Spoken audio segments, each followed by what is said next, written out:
Muy bien, Dios les bendiga. Estamos próximos a iniciar nuestras celebraciones presenciales dentro de poco. Les estaremos compartiendo el momento oportuno, el momento adecuado. Sigamos orando por este proceso tan importante y en este momento pues continuamos aquí conectados con todos ustedes compartiendo la palabra del Señor. Hoy quiero compartir esta palabra que la he llamado más de lo que necesitas, más de lo que necesitas. Eh, el pueblo de Israel en el pasado fue liderado por Moisés.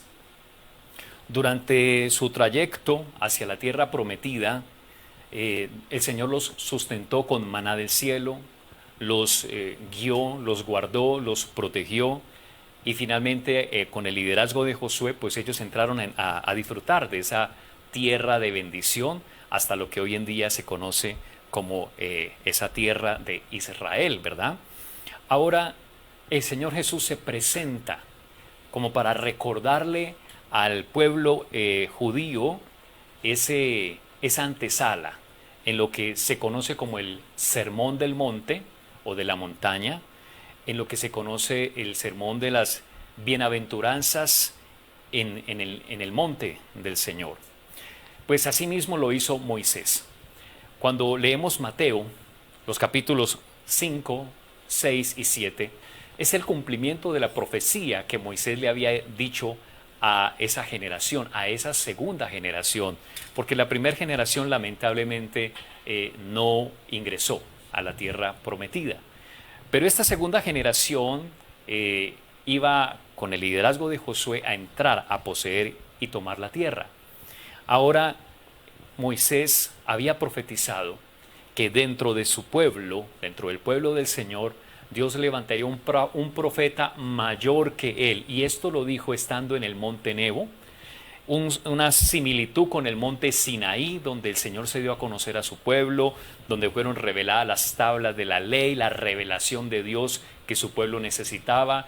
Y recordamos que Moisés usó esta expresión que Jesús repitió cuando fue tentado por Satanás, y es: no solo de pan vive el hombre, sino de toda palabra que sale de la boca de Dios. En ambos pasajes, tanto Éxodo 19 como el libro de Deuteronomio, vemos a Moisés hablando desde el monte de Dios a la nación de Israel. Y vemos ahora a Jesús cumpliendo esa palabra profética en este sermón de la montaña. Muchos judíos podían ver claramente el cumplimiento de esa palabra profética de Moisés, como ahora estaba un profeta mayor que Moisés enseñando la palabra desde el monte. Si ustedes hacen una lectura cuidadosa de estos tres capítulos de Mateo 5, 6 y 7, van a ver cómo el Señor Jesús se refiere a la ley de Moisés. Oísteis que fue dicho, no matarás, pero yo os digo, oísteis que fue dicho, y el Señor empieza a hacer lo mismo que había hecho Moisés, pero ahora con una revelación completa, una revelación del Espíritu, una revelación más vivencial, porque la ley y los profetas, los líderes religiosos de la época, la habían encasillado en una práctica religiosa. Y el Señor hoy nos quiere hablar a nosotros que no se trata de una práctica religiosa, que se trata de vida, que se trata de amistad con el Señor, que se trata de la guía de Dios para tu vida, para tu hogar, para tus negocios y para todo lo que tú emprendas. Jesucristo viene para mostrarnos al Padre. Jesucristo viene para decirnos que Él es el camino. Jesucristo viene para decirnos que cualquier cosa que pidiéramos en su nombre, el Padre nos lo iba a conceder. Así que yo quiero compartirte esta palabra más de lo que necesitas. Cuando caminamos con el Señor, pues vamos a encontrar respuesta a toda necesidad. Vamos a encontrar paz en medio de la tormenta. Vamos a encontrar siempre una guía sabia en medio de los conflictos y vamos a encontrar cómo tener éxito, cómo prosperar en lo que emprendamos, surtiendo una gran cantidad, obviamente, de adversidades o pruebas y a pesar de ellas ver la mano de Dios sobre nuestras vidas. Muchas veces decimos que tenemos una cantidad de necesidades, incluso aún como creyentes hacemos la lista de necesidades, Nos arrodillamos y empezamos a pedirle al Señor y a reclamar sus grandísimas promesas.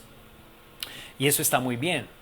Pero el Señor lo que hoy nos quiere alertar es de ciertas actitudes que pueden robarse la paz en tu vida y distanciarte de tu fe en el Señor y de las promesas que Dios tiene para ti. En esta versión, la versión de la Biblia a las Américas, la Biblia de las Américas, se menciona la palabra preocupación 5 o 6 veces en Mateo capítulo 6, versículo 25. Mateo capítulo 6, versículo 25 al versículo 34. Dice así la palabra del Señor. Por eso les digo, no se preocupen. Aquí está hablando Jesús. No se preocupen por la comida ni por la bebida que necesitan para vivir, ni tampoco por la ropa que se van a poner. Ciertamente la vida es más que la comida y el cuerpo más que la ropa. Tenemos esas preocupaciones naturales, pero el Señor ve que hay una angustia, que yo creo que es la palabra más apropiada para describir esa preocupación.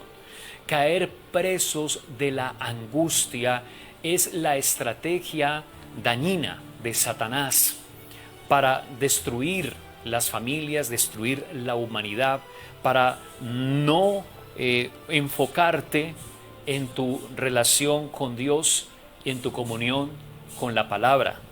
Así que yo te quiero invitar para que puedas hoy descansar en el Señor, aún en medio de todas aquellas situaciones que te producen angustia. Así que el Señor Jesús ve a los judíos, porque está hablando con el pueblo judío. Recordemos que es el sermón que incluye estos 3 capítulos de Mateo. No son distintos escenarios, todos los 3 capítulos es en el mismo escenario y está dando lecciones de fe, está mostrando el camino, está hablando lo que hay en el corazón del Padre, está mostrándoles el verdadero sentido de la ley de Dios, que es para guiarles, que es para que tengan una vida reposada en el Señor y dependiendo totalmente del Señor.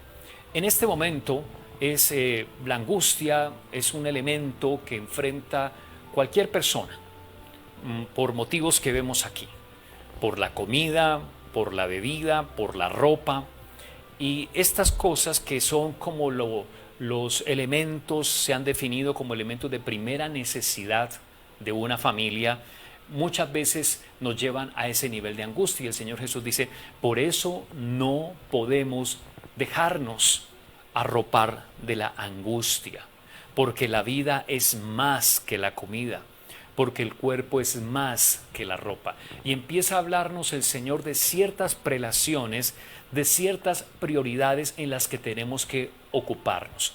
Una de ellas es cómo estamos viviendo.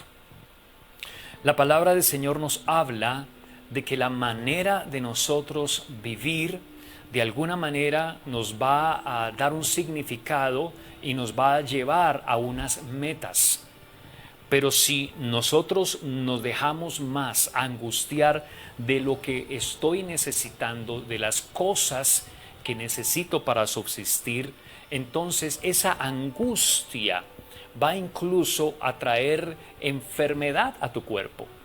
Esa angustia va a traer tensión en las relaciones con tu familia. Esa angustia te va a deprimir. De hecho, puede ser que en este momento muchas personas están enfrentando cuadros de depresión muy fuertes, porque la vida les ha cambiado, porque las circunstancias que estaban viviendo han cambiado, porque se ven muy golpeados financieramente, porque están muy golpeados de muchas formas y sienten que ya no pueden más. Pero aparece el Señor para decirte, no te preocupes. Déjame decirte que el Señor lo dice con todo ese amor que nos demostró muriendo por nosotros en la cruz. Yo puedo ver al Señor Jesús crucificado y desde la cruz diciéndonos, no te preocupes. El Señor Jesús fue un modelo de vida y siempre vemos en Jesús esa paz, siempre vemos en Jesús ese gozo, siempre vemos en Jesús esa fuerza, ese vigor, esa sabiduría. Y el Señor quiere que tú tengas en tu vida esa paz, esa fuerza, ese gozo y esa sabiduría, porque la vida es más que la comida, porque el cuerpo es más que la ropa. El apóstol Pablo y los apóstoles que aprendieron directamente del Señor Jesús, cuando tú lees lo que ellos le escribieron a sus discípulos, les hablan de glorificar a Dios con su cuerpo. Y debemos interesarnos más en que estemos realmente viviendo significativamente para Dios, que estemos viviendo vidas significativas delante del Señor y que el Señor se esté agradando de nosotros. El apóstol Pablo también nos habla de la actitud hacia el dinero, de la actitud hacia las cosas materiales. El apóstol Pablo dice, bueno, en este mundo a veces se tiene necesidad, pero estoy agradecido con el Señor, estoy gozándome con poco o con mucho. Y en esa paz del Señor tenemos que entrar a poner toda nuestra vida en las manos del Señor. Hay promesas tan hermosas. David lo experimentó, dijo, no he visto justo ni desamparado, no he visto justo desamparado ni su descendencia que mendigue pan. Así que el Señor va a repetir varias veces esta palabra, no te preocupes. Abraza a la persona que tienes a tu lado con mucho cariño y dile, no te preocupes. El Señor te manda a decir que no te preocupes. Y uno, ay, explota, pero tengo que pagar esta factura, pero tengo que cumplir con esto, pero es que llevo 3 meses sin empleo, pero es que esto y lo otro. Y el Señor te dice, no te preocupes. ¿Cómo hacemos para atender el consejo del Señor, que más que un consejo es un mandamiento? En otras palabras, el Señor te está mandando a que no te preocupes. Ahora, Él coloca unos ejemplos muy sencillos. Como dice, miren a las aves del cielo. Ellas no siembran, ni cosechan, ni tampoco guardan nada en graneros. Sin embargo, su Padre que está en el cielo, su Padre que está en el cielo les da alimento. ¿No valen ustedes mucho más que ellas? Y aquí nos habla que el Señor también tiene una escala donde nosotros somos su creación más importante, de mayor valor. Porque cuando enfrentamos la angustia, Satanás es muy astuto para hacerte sentir que no vales nada. Y nos lleva la angustia a hacer confesiones tan negativas y tan destructivas como Dios se olvidó de mí, como yo para qué nací, yo para qué me casé para vivir una vida así, yo para qué tal cosa. Y empezamos a cuestionar cualquier cantidad de cosas. Mis amados, clarifiquemos algo. El único perfecto es nuestro Padre que está en los cielos. Necesitamos de esa gracia del Padre para lidiar aún con nuestras propias imperfecciones y lidiar con las imperfecciones de los demás y lidiar con las injusticias de este mundo y lidiar con cualquier cantidad de dificultades que se quieren levantar en nuestra contra. Pero el Señor nos dice, miren las aves del cielo. Usted no ve que una ave vaya volando y de pronto se deprimió y se cayó de la depresión. No, miren las aves del cielo, no siembran, no cosechan, tampoco guardan en graneros. O sea, hay 3 actividades que el Señor Jesús dice, ellas no están sembrando en los campos, pues tampoco cosechan y pues tampoco están guardando nada en los graneros. Y son tres acciones que muchas veces es la impotencia humana que no podemos hacer. No tenemos para de pronto el trabajo en el momento, entonces al no tener el trabajo como que no cosechamos un sustento y menos tenemos ahorros. O sea, el Señor la está colocando hasta bien crítica y tal vez tú estés pasando esa situación crítica, pero aún en esa situación crítica Jesús te dice, aunque de pronto no estés ejerciendo una labor, ni usufructuándote de algo, ni siquiera tienes ahorros, tienes un padre. Tienes un padre. Tienes el mayor seguro, que es tu Padre que está en los cielos, que si les da alimento a las aves, ¿cómo no te va a dar a ti si tú vales mucho más que las aves? Y el Señor nos está diciendo que con Él tenemos más de lo que creemos necesitar. Es un ejercicio de escuchar la palabra, de disfrutar esa relación con el Señor. Yo digo qué paz y qué tranquilidad haber conocido de Jesús. Yo sé que muchos de ustedes pueden decir lo mismo. Que no levantas tu mano y le dices, Señor, qué paz y qué tranquilidad el haberte conocido un día. Es una locura este mundo sin el Señor. Si Dios no está en la ecuación, esto es un caos y una locura. Vemos los desórdenes últimamente que hemos vivido en nuestro país, cosas absurdas. Y uno dice, ¿cuál fue la institución que más falló en esta situación crítica? Entonces muchos dicen, lo primero que se les viene, la policía, ¿cómo se les ocurre? Pero fíjate que en los desmanes que hemos visto, la institución que más ha fallado no ha sido ninguna institución de gobierno, la familia. La familia.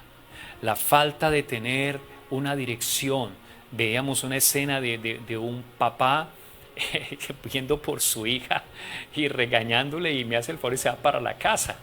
Y todos esos muchachos y todos esos jóvenes que no conocen a Dios como un padre y que creen que tienen que defenderse como sea en este mundo y que la policía es su enemigo, que el gobierno es enemigo, que las personas que piensan diferentes a ellos es su enemigo y están siendo manipulados por ideologías destructivas. Porque si fueran ideologías edificantes harían otro tipo de acciones, pero son ideologías dañinas y destructivas. Y Satanás quiere en medio de la angustia que tú te preocupes, que tú no conozcas a tu Padre Dios, que tú no creas que tu Padre Dios tiene el alimento, que tú no creas que tú vales mucho para tu Padre al punto de enviar a su único Hijo a morir por ti en la cruz del Calvario. Eso nos lleva a reflexionar qué semillas estamos sembrando entre nosotros.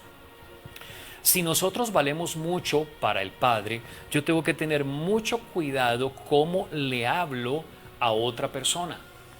Yo tengo que tener mucho cuidado. Hoy en día hemos insistido últimamente en el uso de las redes sociales. Prácticamente el refrán habría que adaptarlo a este tiempo. Muéstrame tus redes sociales y te diré quién eres. Porque a insulto va, a insulto viene cuando el Señor dice que nosotros valemos muchísimo para Él. Y tenemos que entre nosotros ayudarnos y en el matrimonio y con los hijos y hacia los padres y hacia tus compañeros de trabajo y hacia todo el mundo, sembrar buenas semillas de palabras que afirmen, de palabras de reconocimiento, de palabras de honra. Ahora, también nos dice la palabra, dice el Señor Jesús, ¿quién de ustedes, por más que se preocupe, va a añadir una hora a su vida? Es interesante que otras versiones usan un refrán, pero hay unas traducciones que nos dan a entender que originalmente el refrán se traduce de esta forma. Por más que se preocupe, ¿quién puede añadir una hora a su vida? A veces caemos en lo irracional y nos volvemos personas irracionales reclamando cosas que no debemos reclamar. Nos llenamos de enfado y somos irracionales con la esposa o la esposa es irracional con su esposo y entramos en una cantidad de demandas y juzgamientos totalmente fuera de lo que debe ser, fuera de lo justo. ¿Quién va a añadir una hora a su vida? ¿Quién puede decir, no, yo me muero mejor dentro de una hora, todavía no me quiero morir? Nadie puede hacer eso. Es una manera del Señor decir que eso se escapa de tu control, que hay momentos y situaciones en la vida que se escapan de tu propia capacidad, de tu formación académica, que se escapan de tu control, de tu dominio, y allí nosotros tenemos la necesidad de ponernos en las manos del Señor.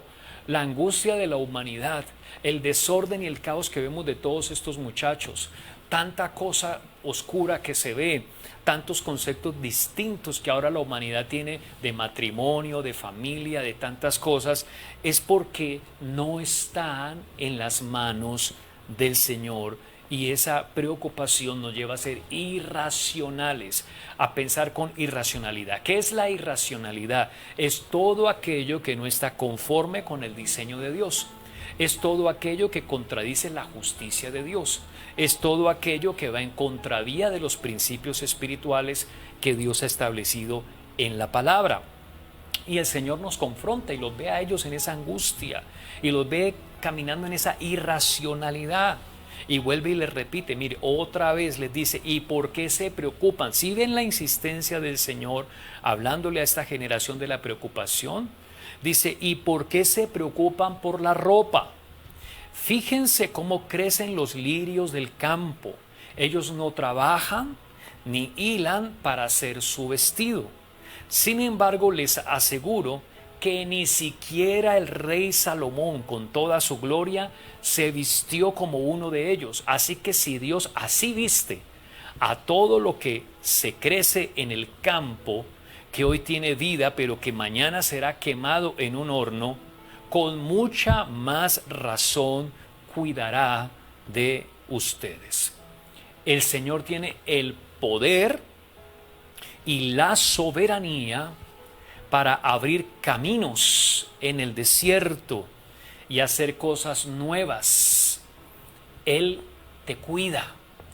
Y yo quiero invitarte para que creamos a esta palabra, porque el Señor vuelve a cuestionar otra vez la preocupación. ¿Por qué se preocupan por la ropa? Y coloca un ejemplo muy sencillo. Esta expresión, los lirios del campo, no necesariamente está hablando de flores exóticas. Si uno va al contexto cultural de la época, Jesús se refiere a que hay muchas cosas, muchas hojas o muchas flores silvestres en cualquier camino. Y que si esas flores silvestres, que incluso puede decirse que es maleza, tiene unos colores tan vistosos, tan bonitos, pero que perece. Sin embargo, se ve tan bonito, tanto que ni siquiera Salomón, el rey Salomón con toda su gloria, se vistió como uno de ellos. Y que si Dios viste así, mire Dios lo detallista que es, cómo nos muestra a través de la naturaleza, a través de esos lirios, cosas tan bonitas que el hombre no puede hacer con toda la tecnología de hoy en día, sino que el Señor mismo lo ha hecho. Pues el Señor dice, con mucha más razón cuidará de ustedes, más de lo que necesitas.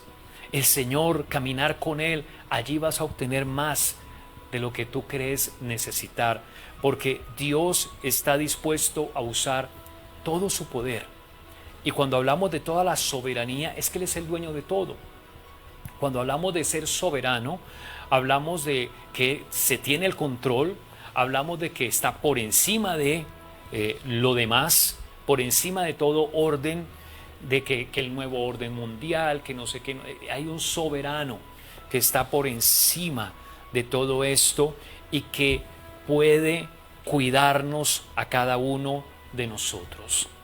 Así que abraza a la persona que tienes a tu lado y dile, el Señor te cuida, Él te está cuidando. Imagínate cuando los hijos de uno son pequeñitos. Yo no sé a cuántos padres tuvieron la experiencia de que se le cayó el bebé, de que se le cayó el niño. A ver, de pronto, padres que confiesen eso, levántenme la mano de pronto si a alguno se le cayó el niño, la bebé. Algunos están levantando la mano. Todo se supo este día. Lo que no le contaste un día a tu esposa, aquí todo el mundo se dio cuenta. Y uno dice, Dios mío, uno se siente tan mal. Y uno dice, ay, pero ¿cómo fue posible esto? Cuando estabas, tu primer hijo, papá lo estaba durmiendo y se durmió primero el papá y el niño se le regó. Bueno, gloria a Dios que no pasó nada grave, ¿cierto? Pero escúchame bien, uno se siente mal, pero resulta que el que nos cuida a nosotros es un Padre perfecto, perfecto. Quiero que sepas que aunque la situación esté difícil, se sale de tu control, no puedes cambiarla tú. Tienes talentos, tienes formación, tienes muchos recursos, tal vez en tu personalidad, lo que has aprendido, pero se sale de tu control. Y el Señor te dice, hijo, hija, no te preocupes, que yo estoy cuidando de ti. Algunos dicen, me ha tocado muy duro en este tiempo, me ha tocado esforzarme demasiado. Quiero que sepas que el Señor va a cuidar tu salud, te va a dar las fuerzas que necesitas, te va a abrir caminos en el desierto, te está preparando para entregarte cosas nuevas. Dios es tan hermoso que fíjate que en tiempos como estos el Señor hace los contrastes. Es muy posible que aún en medio de las dificultades el Señor te sorprenda con algo que en los mejores términos y en la bonanza más extraordinaria que hubieras vivido en la tierra no lo hubieras logrado, no lo hubieras conseguido, porque el Señor cuida de ti. Yo no sé quién está recibiendo esta palabra de fe en esta mañana. Ahora dice, no sean gente de poca fe. Aquí viene un regaño, una exhortación, una confrontación, y el Señor ve que hay un diagnóstico y que el problema no es un problema económico, que no es un problema de falta tal vez de afecto de los demás, que no es un problema de falta de ayuda, sino que es un problema de falta de fe, porque andamos achacándole a los demás las situaciones malas o difíciles que vivimos. Hasta el presidente de la República lleva del bulto. En estos días le hacían una pregunta que yo digo, ¿cómo le preguntan eso a un presidente tan charro? Que lo acusaban de no tener empatía con las víctimas. Hay muchas cosas que uno no entiende ya en este mundo, ¿no? Y tantas cosas, y la gente le quiere echar la culpa a todo el mundo de sus problemas. Por culpa entonces de la policía este país está como está, por culpa del presidente este país está como está, por culpa de tal cosa, y resulta que el problema es la poca fe que hay en cada uno de nosotros. Y a mí me asombra, porque el Señor está hablando con el pueblo judío, no está hablando con los romanos, con los griegos, está hablando supuestamente con el pueblo de Moisés de esa época, y los está confrontando a ver dónde está la fe que ustedes deben tener.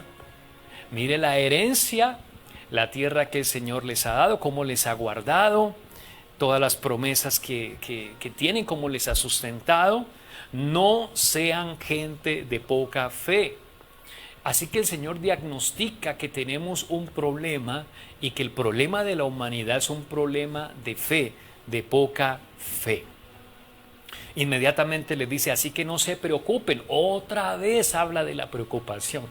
Yo creo que uno lee este pasaje y le queda muy claro, no me puedo preocupar. Y cuando uno se preocupa, no me puedo preocupar, pero es que me preocupa que no me pueda preocupar. Y entramos como en esa serie de encrucijada por la falta de fe. Entonces, no sean gente de poca fe. Vamos a estimularnos unos a otros a tener fe. Esposo, dígale a su esposa, mi amor, vamos a tener fe, vamos a creerle al Señor, vamos a creer a la palabra. Anima a tus hijos a tener fe. Ahora dice, no sean gente de poca fe, así que no se preocupen, ni digan, ojo con esto, mira lo que el Señor nos enseña, que esa poca fe o esa falta de fe o ese problema de fe está en nuestra boca. Así que no se preocupen ni digan qué vamos a comer. O sea que eso no lo podemos decir. Ahora no estoy diciendo pues que por eso pues no falta el esposo tacaño que le diga mi amor. Mi amor, y podemos ir a comer. No, eso no se dice, mi amor. Eso no se dice. No, no, no, no estoy hablando de eso. Pero estoy hablando es de esa preocupación. ¿Qué vamos a comer? ¿O qué vamos a beber? ¿O qué ropa vamos a usar? No le vaya a aplicar eso a la esposa para no llevarla a estrenar, ¿no? De llevarla de compras. Amor, me llevas de compras, quisiera estrenar un vestido. La palabra del Señor dice, no te preocupes de qué ropa vamos a usar. No, no, no, no, no le salgas con eso. No estoy hablando de eso. Estoy hablando de esa poca fe, de depender en el Señor y poner por encima una cantidad de cosas que perdemos el rumbo. Yo veo que hay familias que pierden la comunión entre ellos, que dejan de deleitarse el uno con el otro. Acá nos hablaba que la vida, que el cuerpo es más importante.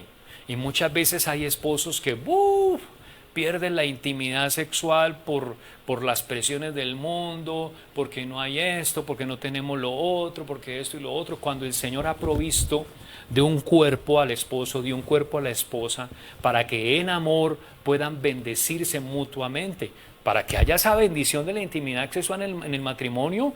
No necesitas más que un corazón agradecido con el Señor que bendiga a tu esposo y tu propio cuerpo. Pero a veces nosotros nos preocupamos y esa preocupación hace que incluso muchos matrimonios lleven separados de su intimidad sexual días, semanas, meses, y es muy preocupante. El Señor no quiere que eso ocurra y por eso Él insiste, no se preocupen.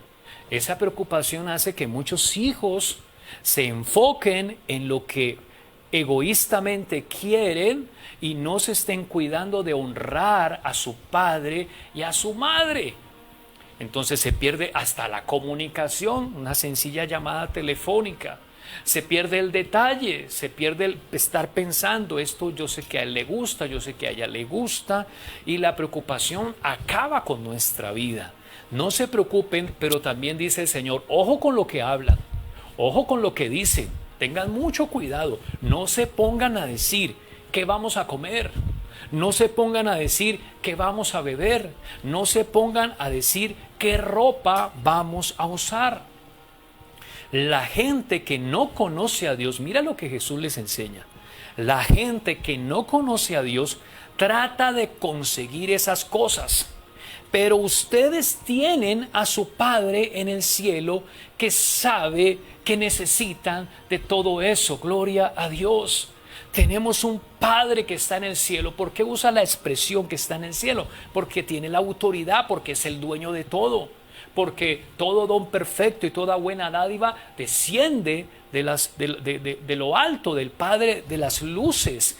De allá viene nuestro sustento, de allá viene nuestra provisión. Esa fue la escalera que Jacob vio después de robarle la herencia, que tuvo un sueño, le robó la herencia a su hermano Esaú, tuvo un sueño y vio una escalera de ángeles que subían al cielo y bajaban del cielo. Y con ese sueño Jacob pudo entender que no tenía que haberle robado la herencia a su hermano, ese Jacob que luego Dios le cambia el nombre y lo llama Israel, sino que la provisión y el sustento venía del Padre que está en el cielo. Quiero darte esa buena noticia. No importa la impotencia de no poder resolver en este momento con tus propias habilidades tus necesidades. Lo que importa es que tú conozcas a Dios y que tengas esa relación con el Padre, porque tu Padre sabe que tú estás necesitando todo esto, dice la Escritura. ¿Qué es la fe? Vamos a definirlo en 3 palabras concretas. Fe es descansar en, esperar en y confiar en.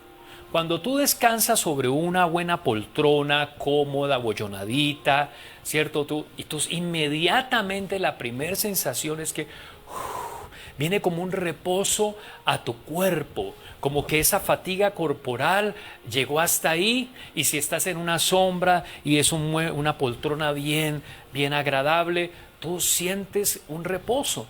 ¿Qué fuerza estás haciendo tú cuando te sientas en esa poltrona? Ninguna. No estás haciendo tú ninguna fuerza. ¿Quién hace la fuerza?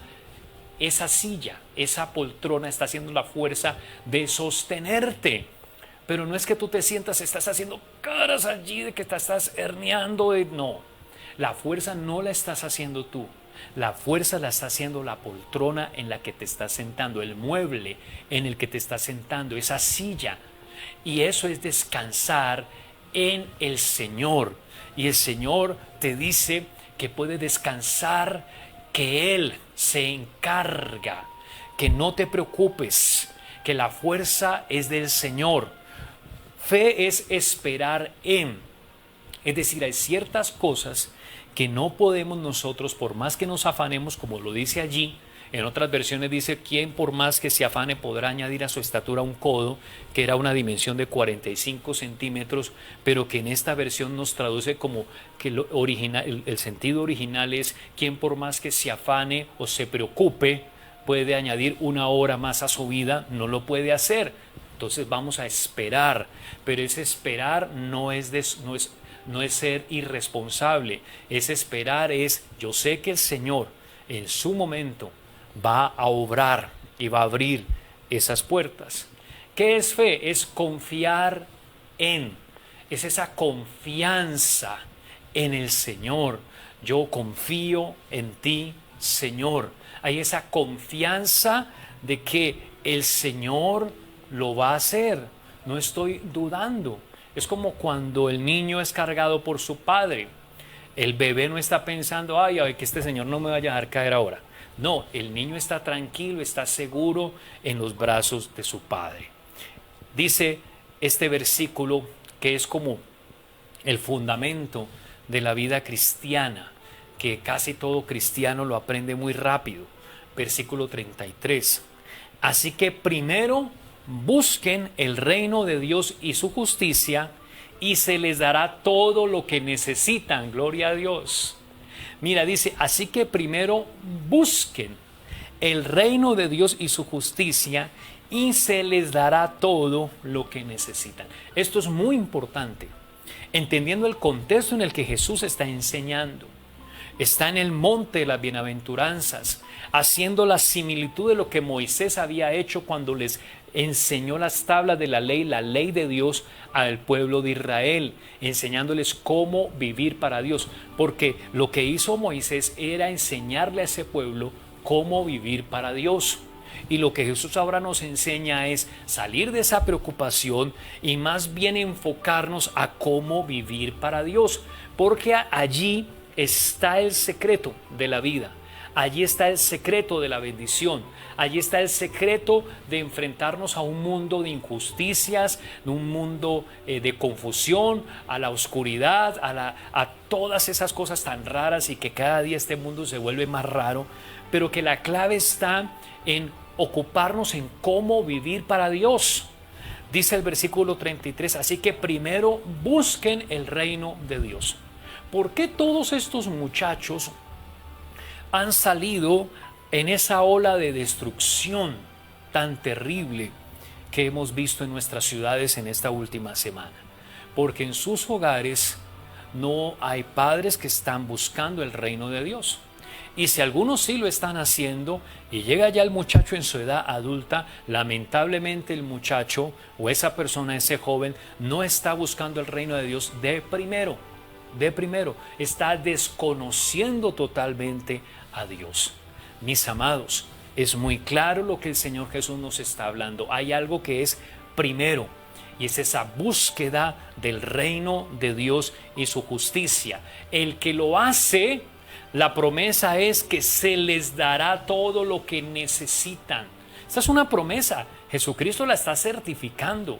Esto no lo dijo Sócrates, Platón, esto no lo dijo René Descartes, esto no lo dijo Emmanuel Kant, esto lo está hablando nuestro Señor Jesucristo.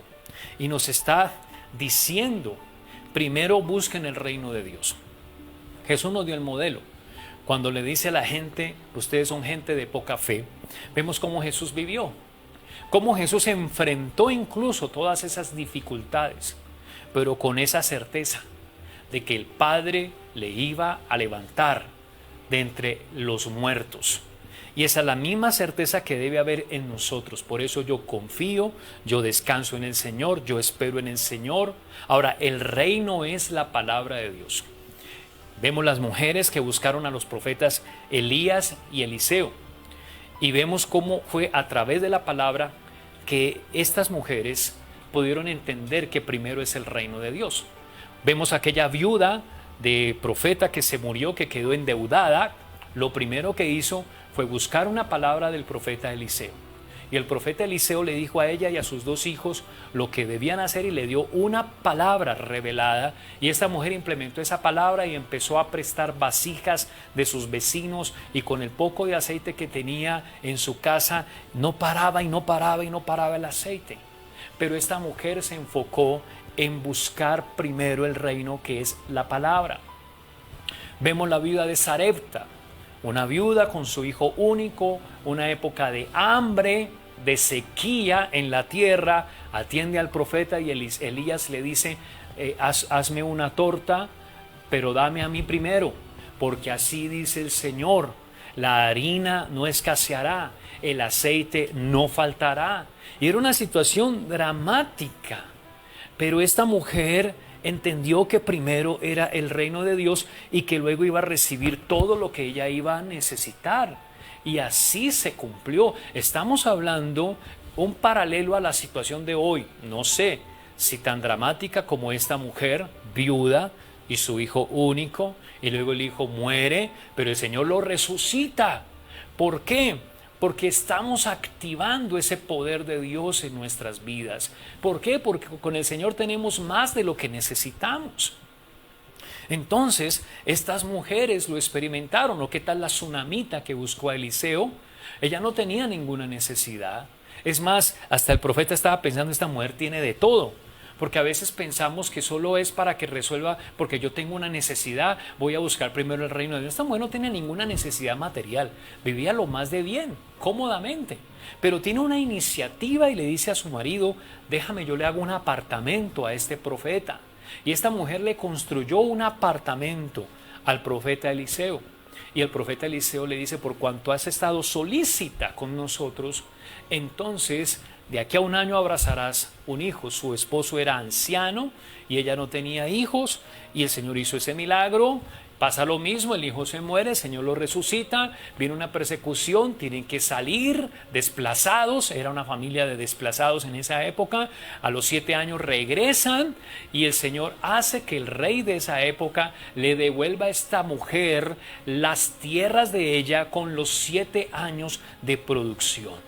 Más de lo que necesitamos, más de lo que necesitamos. El reino es la palabra, tenemos que volvernos a la palabra. Yo creo que esta temporada necesitamos que los padres lean la Biblia junto con sus hijos todos los días. Yo creo que el Señor nos está colocando esa tarea. Hoy en día, el nivel de irreverencia que uno ve al que se exponen nuestros jóvenes es muchísimo. Uno ve las redes sociales, uno ve las ideologías, uno ve una cantidad de cosas, y la verdad que es muy preocupante, porque toda esa ideología había afectado esta generación, y Jesús está tan aterrado, tan asombrado de ver cómo se preocupaban. Y vuelve y remata en el versículo 34 con esta misma palabra: no se preocupen. No se preocupen por el día de mañana, dice el verso 34. ¿Qué hay que hacer? Busquen primero el reino de Dios. Tenemos que enseñarle a nuestros hijos qué significa buscar primero el reino de Dios. Porque muy sutilmente las presiones de este mundo están dejando que eso sea lo último, o que ni siquiera nuestros jóvenes y nuestros niños piensen en eso. En estos días veía en uno de los estados de una de nuestras discípulas de la iglesia a su hija, a Lucy Lucy, y estaba Lucy Lucy enseñando como si estuviera conectada, transmitiéndole a la gente, a todos los que están conectados, les voy a contar una historia de la palabra del Señor. Y esa Lucy Lucy empieza a predicar, no recuerdo cuántos añitos tiene Lucy Lucy, si 3 o 4, y empieza a predicar allí, y yo decía, uy Señor, qué precioso y qué claridad que ella tiene, y cómo ella hablaba con esa claridad, obviamente en su nivel de inocencia y en su edad, pero muy claramente la palabra del Señor. necesitamos los padres llenar los corazones de nuestros hijos del reino de Dios, de que allí tenemos más de lo que necesitamos. Me preocupa las parejas, los matrimonios cuando pelean por plata. Es como ese par de hermanos que buscaron a Jesús peleándose por la herencia que el papá les había hecho, y el Señor les dice: ¿ustedes creen que yo vengo a ser solamente un juez y repartidor de herencias? Yo soy más que eso. Y les da ahí donde nace la parábola de aquel rico insensato. Me preocupa ver hoy en día en nuestra sociedad matrimonios que se pelean por dinero. Me preocupa ver cómo se pierde la vida tan fácil en escenarios tan irracionales. Me preocupa que pueda haber injusticias de las instituciones, todas las que usted quiera. Pero si uno busca primero el reino de Dios, se evitaría muchas cosas. Por ejemplo, las consecuencias del alcohol. Es posible que una persona alicorada experimente la injusticia de otros. Bueno, eso no hay que premiarlo, no está bien. Pero si hubiera ahorrado exponerse a la injusticia de otros, si hubiera conocido el reino de Dios y se diera cuenta que su cuerpo no necesita el alcohol, que su cuerpo no necesita el cigarrillo, porque tu cuerpo es más que eso, porque la vida es más que eso. Y te das cuenta entonces que lo único que necesita un hombre en su vida moral o afectiva es una esposa, y que lo que necesita esa mujer en su vida moral y afectiva es un esposo, no varias personas, no la promiscuidad sexual. Eso es falso, eso no es verdad que se requiera. Y que no necesitamos imágenes pornográficas para deleitar nuestros sentidos y sentir placer y pasión, que nada de eso lo necesitamos, que solamente necesitamos primero buscar el reino de Dios, que no necesitamos tener más plata que el vecino para sentirnos más importantes, que lo que necesitamos es buscar primero el reino de Dios, y el reino está en la palabra, mis amados. El reino está en la palabra. Yo quiero hacer énfasis antes de culminar este mensaje en la necesidad de buscar una palabra del Señor, donde en esa palabra Dios te va a revelar lo que debes hacer en tus negocios, con tu dinero. Cuando estudias la palabra, hay que volverse un estudioso de la palabra y sacar más tiempo. La sola palabra del Señor te va a llevar, te va a dirigir a tomar decisiones correctas, que cada decisión que tomes en tu vida es un fruto del reino de Dios, es un fruto de la palabra del Señor en tu vida. Termina diciendo el Señor en el verso 34, no se preocupen por el día de mañana, porque el mañana traerá sus propias preocupaciones. Cada día tiene ya sus propios problemas. O sea, como que termina el Señor hablándonos y uno dice, bueno, mi Padre me da, si yo busco el reino de Dios, me da todo lo que yo necesito. Gloria a Dios, amén. Pero resulta que termina este texto diciendo que mañana vamos a tener problemas. Y uno dice, ay Padre, que esta sí es una palabra de aliento, de que no es una realidad. O sea, el Señor no nos abstrae de la realidad del mundo, pero nos dice que en medio de esa realidad del mundo, nosotros podemos tener a disposición el reino de Dios. Podemos buscar el reino de Dios y siempre vamos a tener todo lo que necesitamos y más de lo que necesitamos. Yo quiero invitarte para que en esta mañana tú te acerques al Señor y vamos a decirle al Señor que queremos aceptar el mandamiento de no preocuparnos. ¿Qué tal si contamos cuántas veces en esta versión de la Biblia las Américas menciona la palabra o la frase no se preocupen? El verso 34 está una vez. Si seguimos buscando, nos damos cuenta que en el verso 31, otra vez, así que no se preocupen. Si seguimos buscando hacia arriba, nos encontramos en el verso 28, porque se preocupan por la ropa. Si seguimos buscando, encontramos en el verso 27, por más que se preocupen, por más que se preocupen.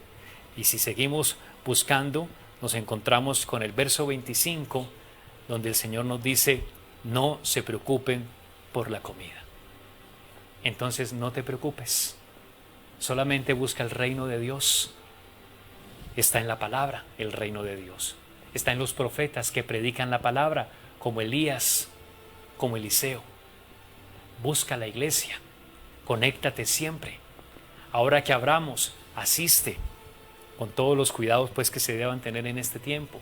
Conéctate con tu escudero, con tu líder en tu grupo de visión. Conéctate con la palabra. Lee la palabra con tu esposo, con tu esposa. Lee la palabra con tus hijos. Por favor, necesitamos más palabra.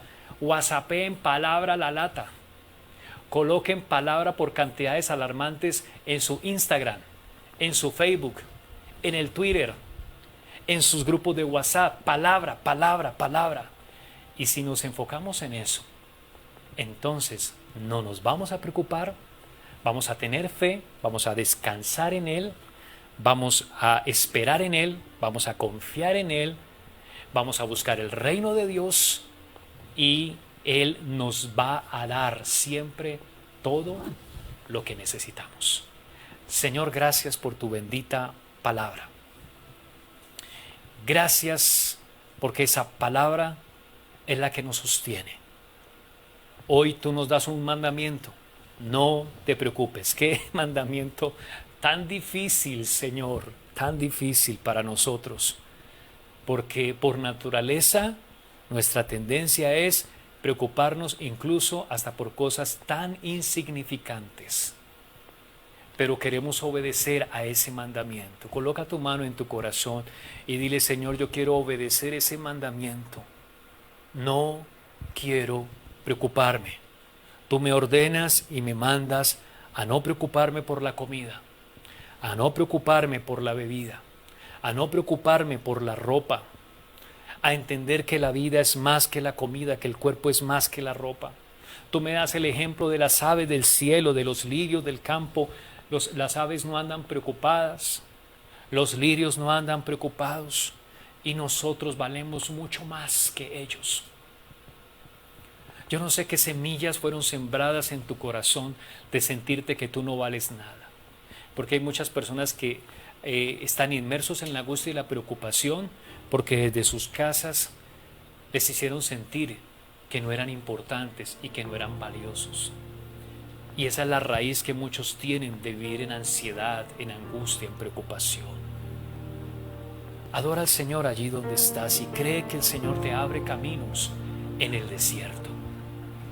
Cree que ese Padre, tu Padre que está en el cielo, te da el alimento.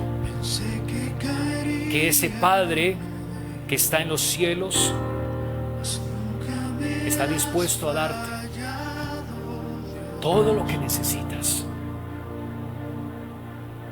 No importa si crees que estás esperando mucho tiempo. El Señor tiene el control. Descansa ahora. Mira esa preocupación como te ha tenido la salud, tu sistema nervioso, cómo ha afectado tu relación matrimonial. ¿Hace cuánto que no disfrutas de esa intimidad con tu esposo? ¿Hace cuánto que no tienes esa relación de afecto con tus padres? Que te has dejado llenar de esa angustia. ¿Hace cuánto que has perdido tu comunión con la palabra de Dios? ¿Hace cuánto que no te conectas con tu líder? ¿Hace cuánto que no tienes una relación cercana con la iglesia, con tus pastores, tus líderes espirituales? Dejándote llevar por tanta preocupación. Quiero que sepas que el Señor te provee de sabiduría. Recibe esa sabiduría que viene de lo alto, porque la angustia y la preocupación se enfrenta con sabiduría. Y el principio de la sabiduría es el temor a Dios. No dejes de adorarlo. Levanta tu voz y adórale. Adórale, adórale, vamos, dile. Cúbreme con tu amor, Señor.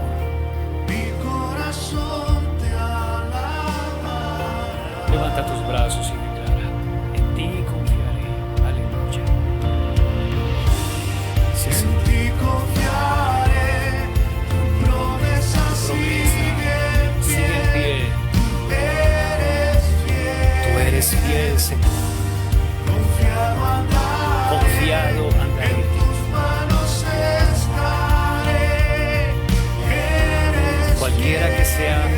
la angustia que ha venido a tu vida.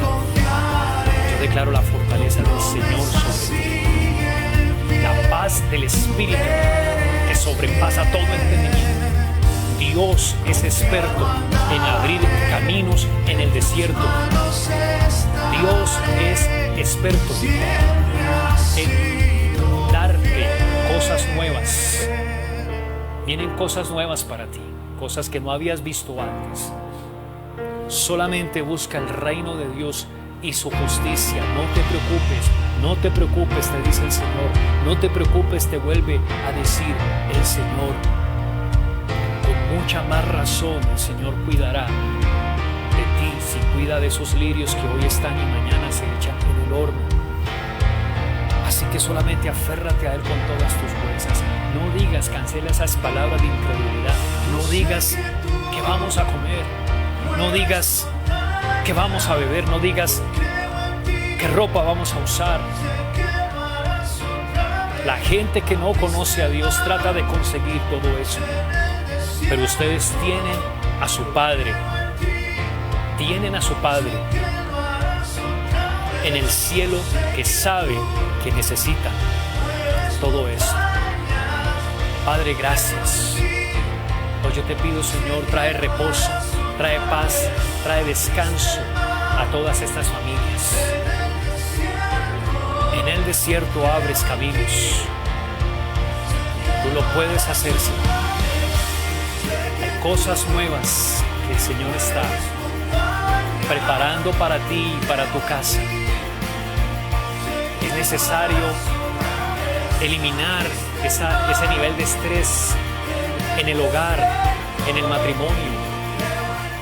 Es necesario cancelar toda esa tensión y empezar a sembrar semillas de fe, de esperanza en los demás. Gracias, Señor. Más de lo que necesitamos, tú tienes para todo tu pueblo y tus hijos en Cristo Jesús. Amén y amén. Es una bendición muy grande buscar primero el reino de Dios. Eso es lo que estamos haciendo aquí, eso es lo que tú estás haciendo y te felicito. Dale un abracito ahí a las personas que tienes a tu lado, bendícelos, tu esposa, tu esposo, tus hijos, tus padres. Qué bendición poder buscar juntos el reino de Dios. Quienes se han conectado por primera vez, yo quiero invitarte para que puedas entregarle tu vida a Jesucristo. Necesitas aprender a confiar en el Señor. Él te ama, Él es tu Padre. Porque si de lo contrario, pues vas a ser preso de la angustia y de todas estas ideologías que cada día van a ser más terribles y perversas en esta tierra. Pero a pesar de todo eso, puedes buscar primero el reino de Dios y el Señor te dará todo lo que tú necesites. Repite conmigo esta oración y te invito a que recibas a Cristo porque Él está tocando a la puerta de tu corazón. Déjalo entrar a tu corazón. Repite conmigo: Señor Jesús, en esta mañana te doy gracias por tu palabra. Te abro las puertas de mi corazón. Me arrepiento de todos mis pecados y te pido perdón. Te invito para que entres a mi vida, para que seas mi Señor, para que seas mi Salvador. Gracias, Señor Jesús. Te entrego mi corazón y haz de mí la clase de persona que tú quieres que yo sea en Cristo Jesús. Amén y amén. Si tú has recibido hoy al Señor Jesucristo, sigue conectado con nosotros. Cristo acaba de entrar a tu corazón. Queremos ayudarte en tu crecimiento espiritual. ¿Cómo? Sigue conectado con nosotros entre semana, martes, miércoles y jueves. Tenemos 30 minutos de la palabra de Dios muy poderosas en tiempos de fe en familia. Sigue conectado con nosotros, habla con la persona que te invitó, contáctate con nosotros para atenderte y orar por ti, por tus necesidades. Quiero invitar a todos los que estamos aquí conectados, toda la iglesia, que apliquemos un principio de la palabra que hemos recibido. Primero hay que buscar el reino de Dios. Elías le enseña esto a esta viuda y le dice: dame a mí primero. Y el Señor está esperando que nosotros seamos gente de fe y no de poca fe. Personas que creamos que Él tiene para nosotros todo lo que nosotros necesitamos. ¿Cómo se activa? Buscando primero el reino de Dios y su justicia. La palabra y su justicia quiere decir y de acuerdo a sus leyes, de acuerdo a su palabra. Y de acuerdo a su palabra está entregarle a Él nuestros diezmos y nuestras ofrendas y nuestras primicias. Yo te quiero invitar para que tú hoy puedas presentarle al Señor tus diezmos, tus ofrendas y tus primicias. Ahí en la pantalla va a aparecer nuestro número de cuenta para que tú hagas la transacción que tú desees hacer, donde deposites tus diezmos, tus ofrendas, tus primicias. Déjame hacer una oración. Padre, presento los diezmos, las ofrendas y las primicias que este pueblo tuyo, Señor, trae delante de ti. Yo te ruego, Señor, que coloques en ellos esa fe, porque el diagnóstico que tú haces es que el problema es un problema de poca fe en los corazones. Y por eso muchas personas no diezman, por eso muchas personas no ofrendan o no dan sus primicias, porque no creen que honrándote a ti, tú puedas darles todo lo que ellos necesitan, todo lo que la gente necesita, Señor.